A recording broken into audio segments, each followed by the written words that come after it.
शरद पूर्णिमा की रात्रि का विशेष महत्व है, यानी कि आश्विन पूर्णिमा, इसे कोजागरी पूर्णिमा भी कहते हैं। मान्यता है कि इस रात्रि को चंद्रमा अपनी 16 कलाओं से परिपूर्ण होकर पृथ्वी पर शीतलता, पोषक शक्ति एवं शांति रूपी अमृत वर्षा करता है। इससे हृदय को शांति मिलती है और पित्त का प्रकोप भी शांत होता है और मन भी शांत रहता है। मनुष्य को चाहिए कि वह इस महत्वपूर्ण रात्रि की चांदनी का सेवन जरूर करे, मतलब कि खुली जगह में बैठ जाइए जहाँ से चंद्रमा का प्रकाश अच्छी तरह से मिल सके और चांद को बिना पलक गिराए एकटक देखने का प्रयास करें। बहुत लाभ मिलेगा, आँखों को भी और भी कई बीमारियों को सहज में ही शमन होता है। महर्षि वेदव्यास जी ने श्रीमद् भागवत के 10वें स्कंद में शरद पूर्णिमा की रात्रि को पूर्ण अपनी कलाओं के साथ धरती पर अवतरित परब्रह्म श्री कृष्ण भगवान के महाराष्ट्रोत्सव की रात्रि कहा है। शरद पूर्णिमा की रात्रि को चंद्रमा की शीतलता रूपी अमृत वर्षा की तरह भगवान श्री कृष्ण जी ने भी अपनी रासलीला में धरती पर भक्ति रस छलकाया था। इस रासलीला में हजारों धनभागी गोपियों ने योगेश्वर भगवान श्री कृष्ण जी के सानिध्य में भक्ति रस का रस पीकर अपने जीवन को धन्य किया था। हम लोग जो रचना आदि में श्री कृष्ण भगवान के इर्द गिर्द गोपियों को देखते हैं, नृत्य देखते हैं, वह तो श्री कृष्ण भगवान की महिमा का बिल्कुल आकर्षक रूप है। वास्तव में तत्व रूप से तो श्री कृष्ण भगवान परात्पर ब्रह्म है, सच्चिदानंद ब्रह्म है। विकारी मनुष्य को श्री कृष्ण भगवान की रासलीला विकार रूप दिखाई देती है तो यह दुर्मति है। बाकी है चीरहरण। लीला में भगवान ने गोपियों के वस्त्र हर लिए। इसका अर्थ यह भी है कि जब गुरु की कृपा होती है तब हृदय में परम आनंद होता है, पर्दा हटता है और तब जीवात्मा परमात्मा का साक्षात्कार होता है। श्री कृष्ण भगवान ने चीरहरण लीला की, अर्थात गोपियों के हृदय में जो विविध मिथ्या जगत का, संसार का पर्दा था, उसका हरण किया है। श्री कृष्ण भगवान ने गोपियों के साथ रासलीला करके अज्ञानता का मोह हटा दिया। इसका नाम है चीरहरण।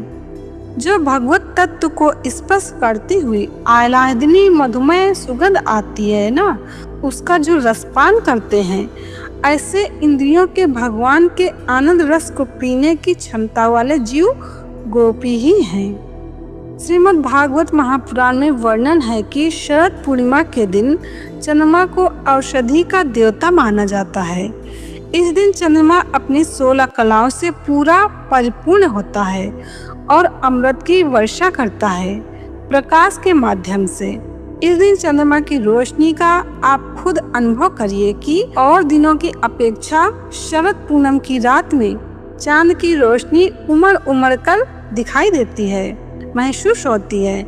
यानी कि इस दिन चांद के प्रकाश का जो प्रभाव है ना, वो और दिनों से ज्यादा दिखाई देता है, ज्यादा महसूस होता है।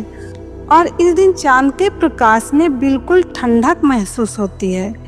इसलिए शरद पूर्णिमा की रात को चंद्रमा की शीतल चांदनी में कम से कम 30 मिनट तो जरूर बैठना चाहिए। और खास बात तो ये है कि जो गर्भवती बहनें हैं वो तो इस रात में चांद की रोशनी में इस प्रकार अपने पेट को खोलकर इस प्रकार बढ़ जाए कि चांद की जो रोशनी है, प्रकाश है, वो पेट को स्पर्श करती रहे। और आप मन ही मन या फिर माला से अपने गुरु मंत्र या फिर अपने इष्ट मंत्र का जप करते रहें। ऐसा करने से बच्चा हष्ट पुष्ट और ओजस्वी व तेजस्वी होगा। शरद पूर्णिमा की रात को चंद्रमा की रोशनी में खीर बनाकर रख दीजिए और उस खीर के अंदर हो सके तो सोना और चांदी के कुछ आभूषण डाल दीजिए। ऐसा करने से खीर में औषधि गुण समाहित हो जाते हैं। खीर को 12 बजे तक रखिए, ज़्यादा रखना है तो भी अच्छा है। उसके बाद इस खीर को भगवान श्री कृष्ण भगवान जी का प्रसाद मानकर खा लीजिए। जिसका उपवास हो वो दूसरे दिन खा लें। जो आपने खीर में कुछ आभूषण डाले थे उन्हें निकाल कर धुल लीजिए। इस दिन आप चांद की रोशनी में कोई भी वस्तु खाने की रख सकते हैं। वो रखी हुई वस्तु औषधि का काम करेगी। ब्रह्म पुराण में वर्णन है कि इस दिन चंद्रमा की किरणों से अमृत बरसता है। इस दिन की चांदनी सबसे ज्यादा तेज प्रकाश वाली होती है। ही देवी और देवताओं को सबसे ज्यादा प्रिय पुष्प ब्रह्म कमल भी शरद पूर्णिमा की रात को खिलता है। और इस दिन किए गए धार्मिक अनुष्ठान जप ध्यान कई गुना फल देते हैं। नारद पुराण में वर्णन है कि शरद पूर्णिमा की रात को माँ लक्ष्मी जी अपने हाथों में वरदान और अभय लिए पृथ्वी पर घूमती हैं। इस दिन वे अपने जागते हुए भक्तों को धन वैभव का आशीर्वाद देती हैं। इसलिए इस दिन चांदनी रात में बैठकर जप ध्यान में समय लगाना चाहिए। नहीं ज्यादा तो कम से कम 12 बजे तक जरूर जगकर भगवत भजन करें, बहुत लाभ होगा। तो इस बार शरद पूर्णिमा 6 अक्टूबर सोमवार को दोपहर 12:23 से प्रारंभ होगी, जो कि 7 अक्टूबर मंगलवार को सुबह 9:16 तक है।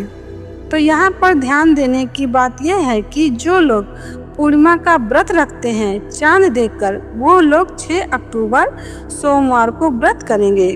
और जो लोग पूर्णिमा की चांदनी का जो उपाय है खीर आदि बनाकर रखना, जागरण, वो सब भी 6 अक्टूबर सोमवार को ही करना है।